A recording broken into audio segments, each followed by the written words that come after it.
All right, ladies and gentlemen, I wanted to say so many different things, but sometimes you just can't do shit. So it is what it is. This is home by me here, and well, it is what it is. Hopefully, this video is really good, high quality and stuff. You see the screen there? Look at that beautiful artwork there. So I was able to get some technology that allows me to actually put stuff up on the big screen, which is really great. Anyway, this is what I want to talk to you guys about. And let me just get this camera turned around because this is a really high quality, high definition video you're seeing right here. Yeah, folks. So, let me talk to you guys a little bit about some of the new things that came up in boxing. First of all, we have some upcoming events in boxing, which is really awesome. And so I wanted to talk to you guys a little bit about those upcoming events. And let's talk about, first of all, some of the upcoming fights that are happening in boxing. So, 1 second. There we go. Got my tablet here. So we have some upcoming fights that are going to happen. And some upcoming fights that already happened. So we already know that Jarrett Hurd is going to be facing Julian Williams. And most of you guys got Jarrett Hurd winning that fight. He probably win it hands down. Okay, Julian Williams. Alright. So that's that for that. And then we have Miguel Berchelt. You know, he's in the super featherweight division. He's going to be rematching Francisco Vargas. That should be a hell of a fight. I got Berchelt winning that one. So that's basically the weekend fights. But we got a whole bunch of really good fights that are upcoming. And we'll talk a little bit about each and every one of them, right? So, as you guys already know, Deontay Wilder, he will be facing, I believe not this weekend, but the next weekend. Deontay Wilder, he will be facing, oh no, it's not next weekend, sorry. Oh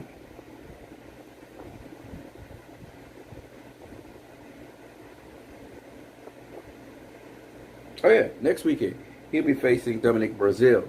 Alright, it's not a hot fight. I mean, Wilder's going to knock out Brazil, but at the end of the day, it's, you know, it's entertainment, right? It's entertainment. That's not a fight I'm looking forward to be honest with you.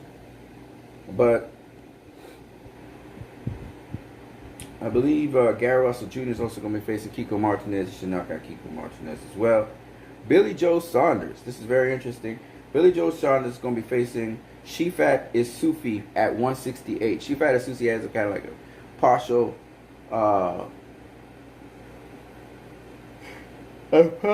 championship belt, right? In fact, let me pull it up. Yeah, I just yawned, guys. I hate when I do that, but that's what it is. I'll pull it up for you guys to see. So this dude, he fights out of Germany, and he has the interim WBO super middleweight title right now. Okay, that's what he has. So, Billy Joe Saunders is going to be facing him. Yeah. Here's what it is. Then we got, that's the following week. And the following week after that, we have my boy, that little flyweight guy. He's going to be facing Tatsuya Fukuhara. Okay, and he's still undefeated. I think he has, 51, 52 fights, something like that. He's undefeated. Good for him. Willie Monroe on June 1st is going to be facing Hugo Centeno Jr. And Katie Taylor, she's going to try and unify her division against Delphine Persoon. So there's all those kinds of fights out there.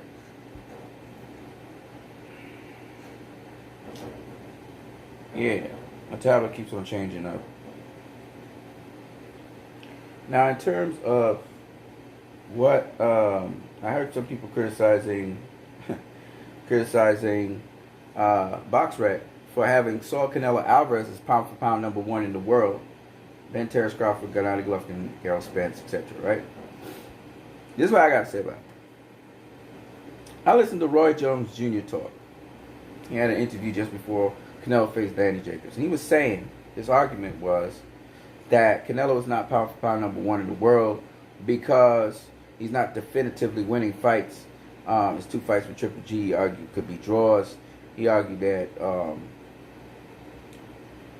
while Canelo's up there in the top 3, he's not pound for pound #1 because, whereas the other fighters like Errol Spence and Lomachenko and Terrence Crawford are definitively winning and dominating fights, Canelo's not doing that.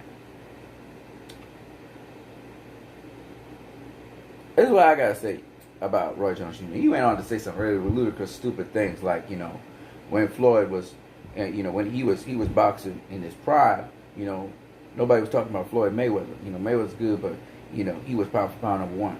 All right, this is what I gotta say with Roy Jones Jr. Because Roy Jones Jr. get caught up in hype. You know what I mean? What I mean by that is sensationalism. How a guy knock out another guy. How a guy stop another guy. How a guy brutalize another guy. Right? When we're looking at that, Canelo hasn't done on that level. Say for instance, Terrence Crawford, who's been stopping everybody. Right? Or Errol Spence, who's been kind of running through everybody like a wrecking ball. The Mike Tyson effect, the sensationalism, right?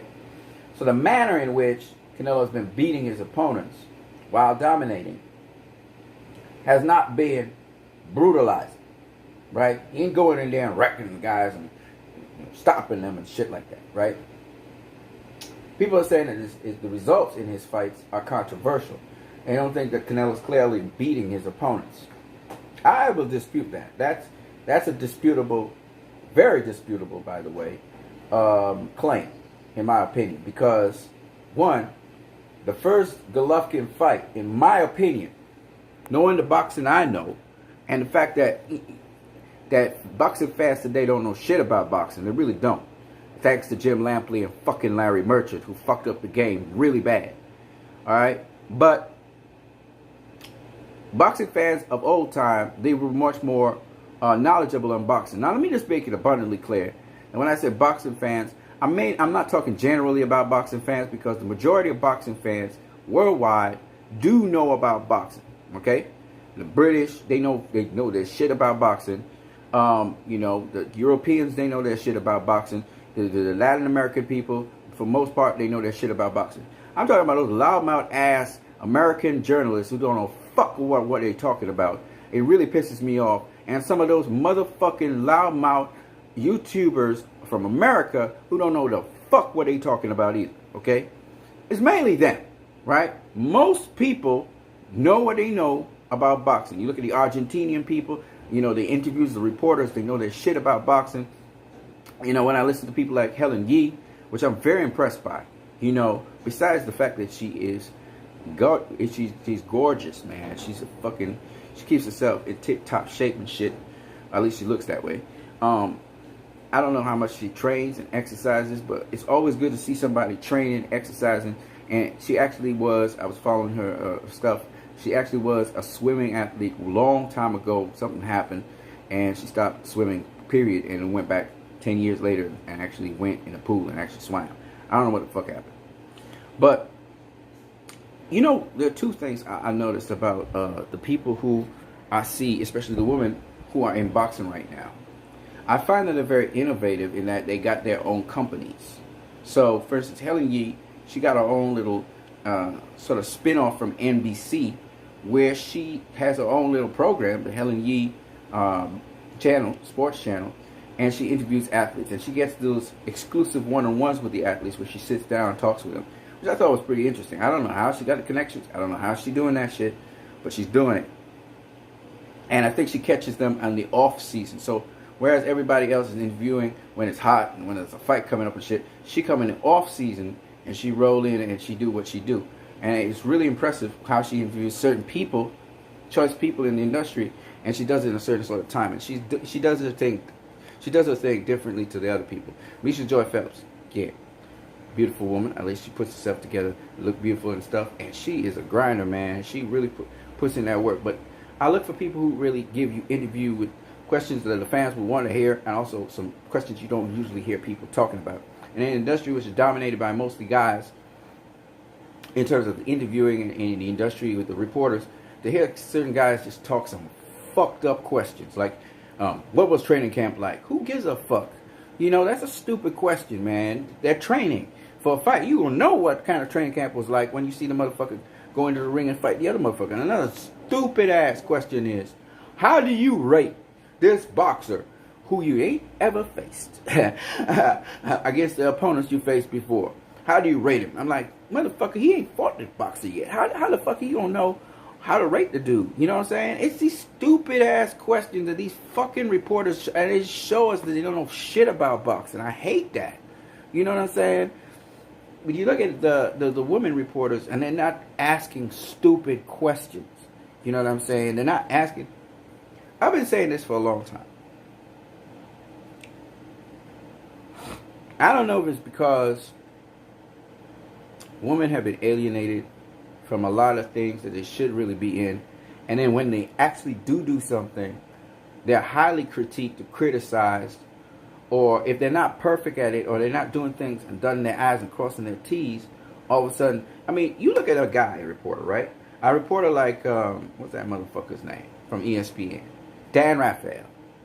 That motherfucker is fat. He ugly as fuck. He don't dress properly. Then you compare him to Helen Yee, who got her shit together. She looks fine. You see her, she trains. She's an athlete. You ask yourself, what is going on? Where is the fucking standard? Now, I gotta give the Boxing Voice mad props. Because Nestor Gibbs and Company Limited, the Boxing Voice, y'all actually do boxing. Y'all actually train. Nestor stopped smoking and shit. And he's got a healthier lifestyle. That's what boxing's supposed to do for you. So I give mad props to Nestor Gibbs. Because the brother always come in shape. He always looks good. And he's tall and everything. And he asks the pertinent questions. So when I talk about, I have the most respect for the Boxing Voice. But you look at Mitchell Jordan Phelps. You look at Helen Yee. These motherfuckers are on a whole other standard they got to deal with in the industry. You know, they got to come looking good. And then they got to ask the right questions. And yeah, they can't flirt with the people. And there's a lot of shit these women are put through. You get what I'm saying? Whereas the guys like Dan Raphael, he's an esteemed motherfucker, and this motherfucker just looks terrible. What the hell is he doing in boxing? You know? And he got this high prestige about him. You know what I'm saying? And this is the thing that gets me, man. And it really pisses me off because men are held to one standard out here, and women are held to another standard out here. And I was just listening to a local reporter recently, or journalist, sorry, editor, whatever, you know. And she was saying that, you know, it's like women, when they put their foot forward because they're being so criticized and everything, like they had to put their best foot forward. You know what that is? You step out there and you got pressure on you just to perform. That's bullshit. You know what I'm saying?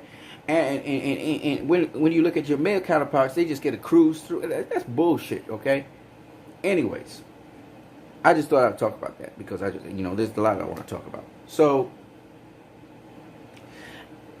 what I was saying is that when you look at man, I hate being monitored. First of all, it's just a number of things I hate. As you can see, this is broadcast is going worldwide.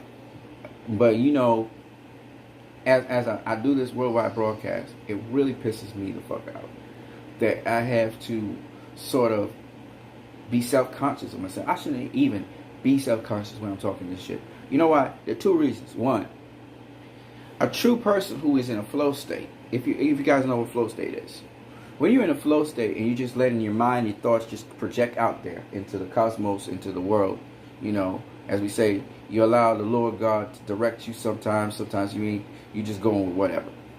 But as you release shit into the atmosphere, into people, energy, the emotions, or whatever, as you're releasing that stuff in a flow state, the cool thing about it is you're being able to communicate things. So I broadcast on the airwaves. Yes, I'm not always the most responsible in how I'm broadcasting, a lot of custom stuff.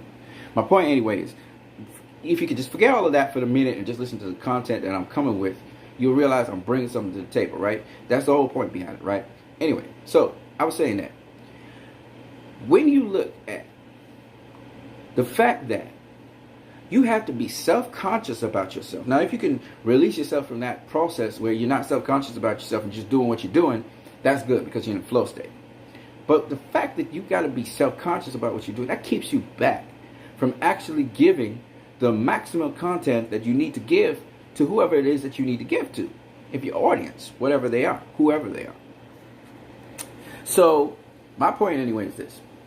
That when I look at Helen Yee and I look at Michelle Joy Phelps, when I look at that lady from Michigan, man, she asked some really great questions. She interviewed Andre Ward. She interviewed Adrian Broner. She interviewed, these are the people I remember. She's from Michigan. She always asked some great questions. You could tell, and again, she is fit. What I mean by fit is you keep fitness levels. She don't dress extravagant. She dress normal. You know what I'm saying?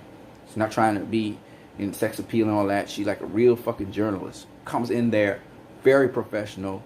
I don't know what her name is, but I've seen her once or twice.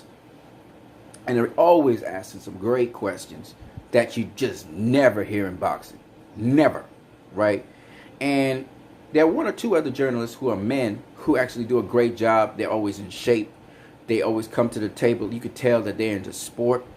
And they ask some really good questions. There are very few of them. Some of them have agendas when they ask questions. I hate when a guy you're in sports, but you fucking overweight. You know, you're not training. You're not doing no gym work. You're not doing nothing. You know, and you just come up, and then you like be a slovenly writer. Oh, they're writers, so that means they get a pass. No. You're a writer, that means you should be in shape. Okay? You should be in shape. At least you should have some kind of fitness. You should be caring about your health. You know? You're not coming there to get perks and to eat out the fucking joint. Come on, man.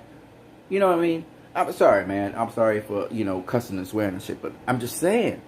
It really gets to my last nerve. Seeing these overweight, fat hippos walking in there, and then they have the audacity to write shit about people who are training fit and can do 100 million things and you can't do shit. You know what I'm saying? Yeah, I have respect for the sport, man. Motherfuckers have no respect for the sport. You know what I'm saying? People see me going in on certain people, right? And I know this is not a live feed. I'm sorry. I wish it was a live feed. But I'm going to go in on these motherfuckers, okay? These motherfuckers are the reason why couch fucking potatoes, all right, are allowed to walk around and bullshit us. All right? I say all kinds of shit about fighters, but they themselves can't do 1 ounce or iota of what these fighters be doing. All right? And it's these motherfuckers, okay? They're making money and they're getting perks off of bullshit. And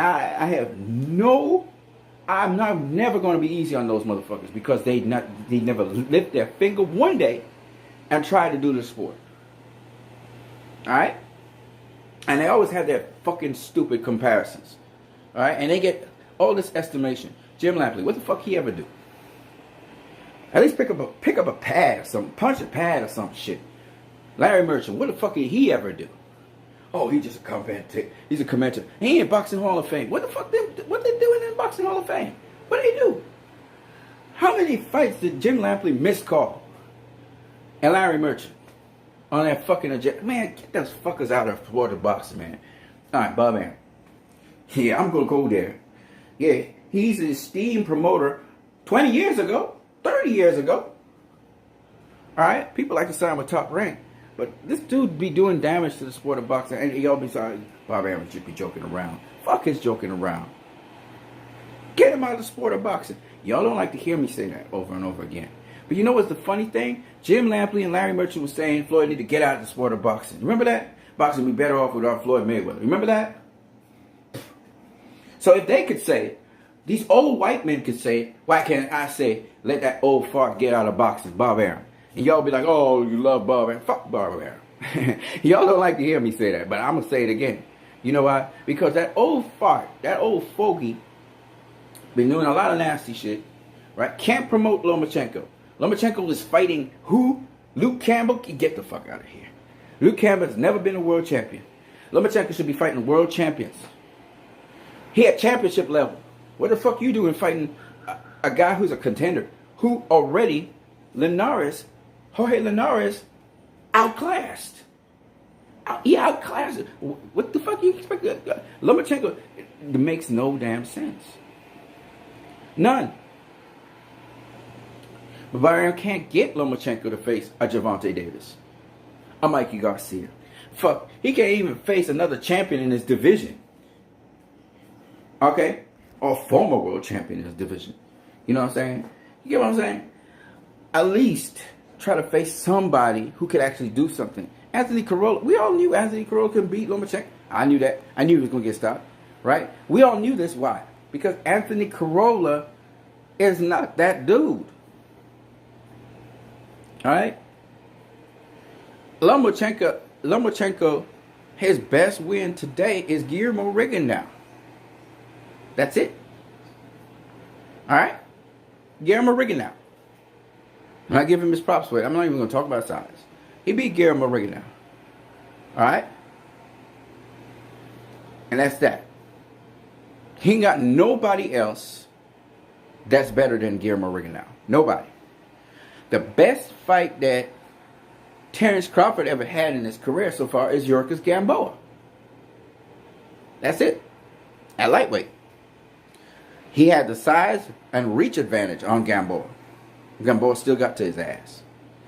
Lomachenko didn't have this. I don't think he had the reach advantage on Rigondeaux. He had the size advantage on Rigondeaux.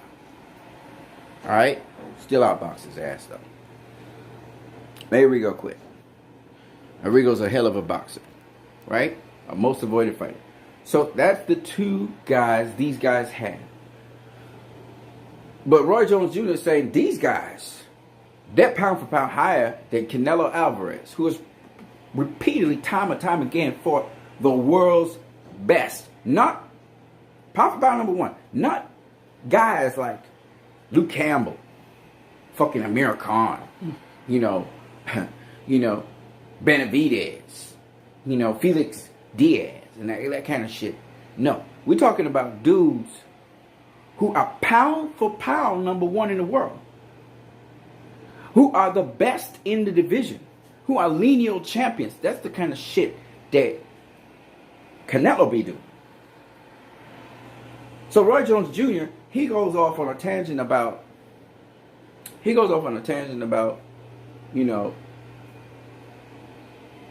how these guys are beaten. But always, you can't just look at how the guy beat. You got to look at who he's beating. Who he's beating. That's what Floyd Mayweather. He never knocked out nobody in a long time. But who is the guys that he's facing that he's not knocking out? Right? Mayweather versus Canelo. Oh, Floyd should have knocked out Canelo. Who has ever knocked out Canelo? Who has ever dropped Canelo? Canelo has never been dropped. Far less being stopped. Shane Mosley. But who the fuck ever stopped Shane Mosley? He been knocked down. But who has ever stopped him? Nobody. You see what I'm saying? Oh, he didn't knock out Manny Pacquiao. Okay. Who had, since Pacquiao has been stopped Pacquiao? Or even dropped him? Who's Pacquiao stopped or dropped? You gotta ask that kind of stupid question. You know what I'm saying? Floyd, he never knocked out Miguel Cotto. Miguel Cotto's been stopped by cheating ass Margarito and by Manny Pacquiao. But who else has ever stopped Miguel Cotto? I'm just saying. Nobody else. Miguel Cotto is known as a badass. Alright? So when you look at it, the kind of guys that Floyd faced, he ain't stopping him, but he was pound for pound number one in the world. Why? Well, he dominated his opponents. He was dictating the whole fight. Outboxing. Okay. Let's look at Canelo. Y'all saying that Canelo, he didn't beat Austin Trout. He didn't beat Erislandy Lara. He didn't beat GGG. He didn't beat Miguel Cotto. Everybody was saying that. Everybody bitch talking. Because everybody's bitching. Alright? Because the guys ended up making it to the finish line. Canelo didn't stop their ass. Even with the stoppage against Angulo, people were saying it was premature stoppage. There's a lot of bullshit out there because there's a lot of haters out here. But when you pay attention, you really look at what happened, Canelo beat Erislandy Lara, and soundly. He beat us, clearly beat us in Trout. This is not rocket science. Trout be throwing that jab and hitting air. Okay? Canelo's defense, y'all don't realize this dude is defensively, he's been defensively sound before he faced Floyd Mayweather. Before he faced Floyd Mayweather, he had that defense going. Before. After he faced Floyd Mayweather, he learned some other tricks in the bag. And he applies it in a different sort of way with the Reynosos. Canelo always had that defense. That's what you guys fail to understand. In fact, if you look at earlier tapes of Canelo, he was more of a boxer type, like real boxing, like pull counters and shit. All right, and that's why Floyd was like, this dude gonna line it up later on, career. Okay, because Canelo got that defense. He always had it. That's why he can fight anybody in any weight class. So if he goes up and faces Sergey Kovalev, he'll be fine. He's got the defense. That's what you guys just. That's what Troy King has been telling you guys from Joy Killer Entertainment. He's been telling you over and over. Defense. Defense. Defense. Alright, so there's a channel I want you guys to check out, which is Precision Striking. Alright, it's a dude from Canada. And also check out Troy King's channel. Y'all need to learn some fucking boxing. It's boxing. And motherfuckers just want to step up in there. Oh, I know about boxing and brute and power. Shut the fuck up and learn some boxing first. If you were going to watch a chess tournament or checkers tournament, you were going to watch tennis, you learn at least what tennis is about. You wouldn't just be like, oh man, this guy won the match. And it's 15-love. He ain't won shit. Okay? Y'all have to learn what the sport is telling you. Just like sprinting. You got to know what it is you're looking at. Well, the same thing with boxing. You got to know what it is you're looking at. A lot of you guys just open your mouth and just talk shit. Because y'all don't know what the fuck you're talking about. You think it's all about being a caveman, just throwing punches, and the guy who looked more spectacular, that's the guy that's winning the fight. That's not how it works. Alright? Unless you pick up a pair of gloves. That's why Floyd was saying to Jim Lampley and all these other guys and Brian Kenny, all these assholes. He was saying to them, look man, you don't know boxing until you've done a little bit of boxing. Then you can know what the fuck you're talking about. But you don't know what the fuck you're talking about. That Floyd used to tell them the truth. Because they don't know what the fuck they're talking about. It's boxing, yes. It's not caveman sport. It's not strongman sport. You know, the MMA bullshit. They get on the floor and they choke each other out. Fuck that. And there's some skill to that, don't get me wrong. But it's not on the level of boxing. And you guys need to learn what fucking boxing is. I'm tired of saying that over and over again. It's very frustrating for me to watch people talk a whole set of bullshit as a narrative. They don't know what the fuck they watched. You know what I'm saying? There's one thing when you're talking about debatable things. That's cool. It's another thing when you don't know what the fuck you're talking about. You just parroting what somebody else said. I hate that. You know what I'm saying? So anyway, back to what we said. So the upcoming fights, that's some of the upcoming fights. We just talked about Luke Campbell versus Vasily Lomachenko, which is just not, that is not a great matchup. It's two southpaws, yes, but Luke Campbell can't fight on the inside to start with. And on top of that, his thing is to shoot the jab and try to keep you at bay. And Lomachenko's going to just pivot around him, or shuffle around him, shall we say, and come in at different angles. That's what he's going to do. Alright? Pretty much the fight with, what was the guy's name? The Jamaican dude who faced him. It's basically a fight like that. On to some other news that I wanted to talk to you guys about. So, those are upcoming fights. I talked about Helen Yee. You know, I'm very impressed with her. And then you have the estimation Canelo. So, you know, I think Canelo is pound for pound #1 in the world. I think there's a number of fighters who agree with me on that. Other fighters who come from HBO side and that kind of shit, they're more hesitant because they got their dudes like Lomachenko and Terrence Crawford there. So they're going to promote their dudes. But at the end of the day, I think Canelo has separated himself from the rest of the pack. There's a reason why he's the cash cow of boxing. He's the pay-per-view event. He's the pay-per-view attraction. There's a reason. And there's a sizable amount of people, about 30% of the people, who hate Canelo. They don't like him. And they would like to see him lose. But for the most part, most people want to see Canelo We didn't prosper. That's why Mexicans really support him like a motherfucker. They really support him, man. They put out that money. And he got a following, you know what I'm saying? Faced Danny Jacobs, make 600,000 pay-per-views in the U.S. That's really good. I listened to some other guys spit it the other way. Pay-per-views are not maybe making a whole suck, so you're not going to just get over 1 point something million just like that. Danny Jacobs is a black fighter, and it's Mexican versus black fighter, yes, but he brought out all the stars. The gate was great. Danny Jacobs performed. You know, it was a good ass fight. I listened to, you know, this is another thing I want to talk about. This is another thing I want to talk about. Man, this is another thing I want to talk about.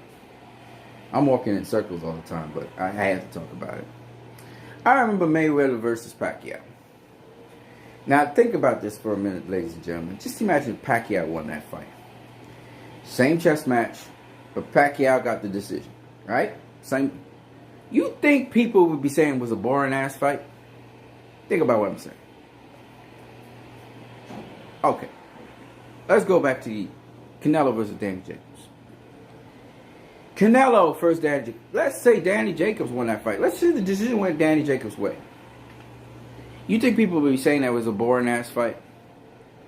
You get what I'm saying?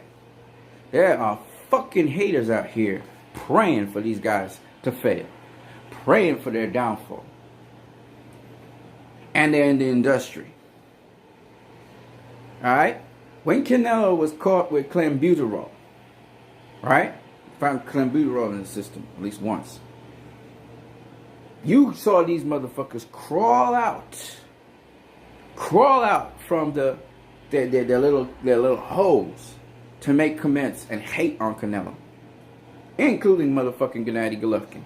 You know what's the funny thing about that? Because they go on and on. Oh, they can't afford to have Canelo get caught with clenbuterol again. He probably paying the people, whatever. And my point. And I'm talking about black and white people hating on Canelo, right? What did Canelo do to Gennady Golovkin in the second fight? Huh? I'm just saying.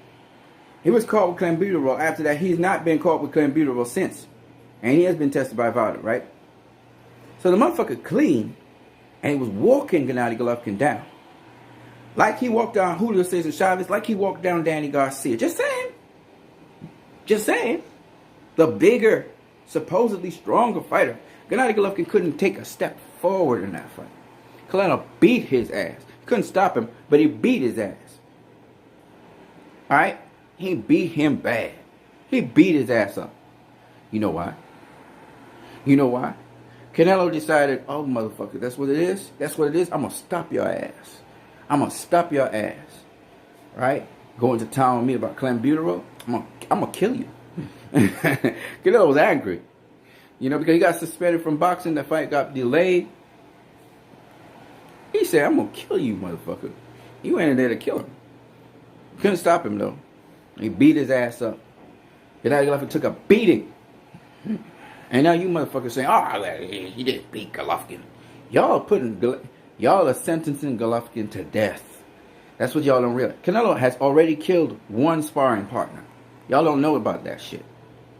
Alright? Legendary fighter in Mexico. He was sparring with a motherfucker and he killed him.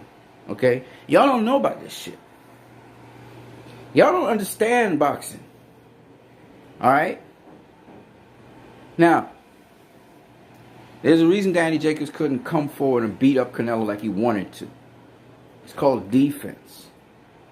Defense. And I want you guys to go watch precision striking. There's something called breaking. Rhythm breaking, where you're breaking up a rhythm. Rhythm breaking allows you to freeze up your opponent so you can take him out. Okay? So you can take him out. So you change up the rhythm. Alright? It's sort of like a combination of feints, but it's not necessarily feinting. It's just where you just change up the rhythm. Alright? Sometimes people say boxing's like jazz or bebop. You hear them saying bop, bop, bop, bing. You know? Or beady, bop, bop, bop, beep, boop. Okay? Some crazy shit like that. And it's just where you're changing up your timing. You're moving. Oh, I wish I could show you guys. So, anyway, the point behind it is there's a lot more to boxing. Again, I always promote this channel, and I will continue to promote this channel. It's a New York boxer named Eric motherfucking Bradley, the fight doctor, the real fight doctor, who scores fights round by round. Dude is on another level because he is a coach. He is a trainer of boxers. He will break it down round by round. He will break down fighting for you guys and boxing and what it really entails. Why guys stay in the gym. Why you start off as a very young kid boxing. There's a reason why that is so. Okay? He breaks it down. Check out Master Boxing. Type in Master Boxing, 2 words. And go look at that. I'm going to promote that channel forever. Because it's a good, and then I told you, Precision Striking. Check out Precision Striking as well. Those are 2 very good channels. And you'll learn about boxing. And you'll enjoy yourself learning about boxing. And you'll also get off your fucking couch and actually do something with yourself. Exercise a little bit. Throw a couple jabs. You know, throw a couple shots. Okay? Get yourself into groove. Learn the fundamentals of boxing. The fundamental footwork, the box step, and so on. You need to learn this shit. Just at least learn something so you can appreciate what you're seeing in the ring. Educate yourself on it. You do it for every fucking sport. American football, y'all learn all the different moves and all that shit and the defense and all that shit. But when it comes to boxing, you just talk off the top of your ass? Come on. Come on. Not because it's a punishing pugilistic sport, which means it's a punishment sport. It's a brutal sport. Means that's just cavemen in there beating each other down. It don't work like that. All right. There's an art to the shit, so learn it. All right. So I said enough about that. It's 1:20 in the day. I think I'm gonna have to step out, do some shit. But my point anyway is this: that I'm just hoping you guys would educate yourself a little bit more on what you're seeing out there. That's all I'm saying, you know. And you know, some of you guys are educated on the sport of boxing. Some of you want to debate with me about old time greats, and you. That's all cool. That's cool, well and good. I'm gonna tell you this though.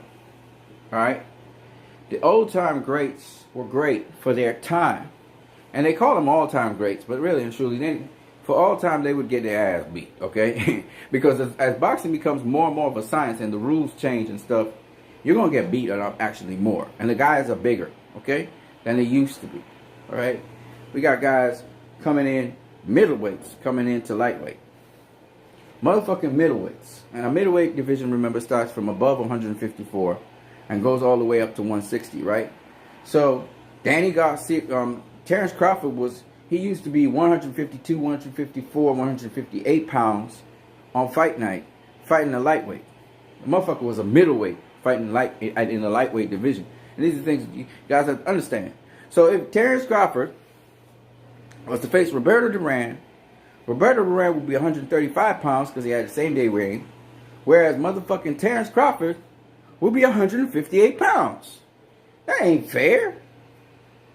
Who do you think would win that fight? Just based off of size. And the fact that Terrence Crawford will be able to withstand Roberto Duran's punch much more than Roberto Duran will withstand Terrence Crawford's punch. Duran was a big fucking lightweight to start with. He stayed busy so that he could stay down there. You know what I'm saying? That would be a hell of a fight though. But my point being, y'all immediately would say, well, Roberto Duran will beat Terrence Crawford. Think about that.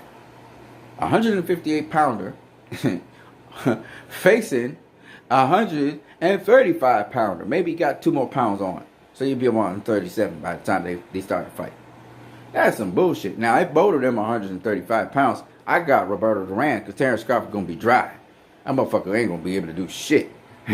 But if you're talking about Terrence Crawford at 135 pounds being able to do what he does the day before weighing, Duran will blow up too, I'm pretty sure. But the point is, 158 pounder man against a 135 pounder? You know what I'm saying? No, that's wrong. Alright? So, that's what I'm talking about. So, and Duran was a big dude, so he might have blown up the same size too. So it might have been actually different because you had different set of conditions. It depends on the conditions, right? But my point anyway is this: that a lot of people would just, with like a no-brainer, Duran. No, you can't say Duran just like that. You have to think about all the other conditions and factors that would be involved in the fight. That's what I'm trying to say. You have to be a thinking person. A little bit. Just a little bit. Analyze, think through it first. I'm just saying. Now, I heard another guy out there who's saying that, you know, when you make a prediction, it's really the guy that you want to win. No, not necessarily. Like, for instance, with Danny Jacobs versus Canelo, a lot of people want Danny to win. You know what I'm saying? They wanted Danny to win, but they knew Canelo would win, so they had to make the prediction as they see how the boxers are. You see what I'm saying? Anyways, man, it was good talking with you guys. I spent a good amount of time, so I hope you guys enjoyed this video. Again, I need more subscribers. As soon as I get more subscribers, I can get back on the live stream. I tried to do the hangout section. It just really frustrated me because it made me want to join. It made me want to join the hangout as if I'm a member instead of having me monopolize the hangout and control it. So I started to figure out how to get around that. But until then, you guys have a good one. Deuces, peace to you guys. I hope you guys enjoy the rest of your day. I'm out.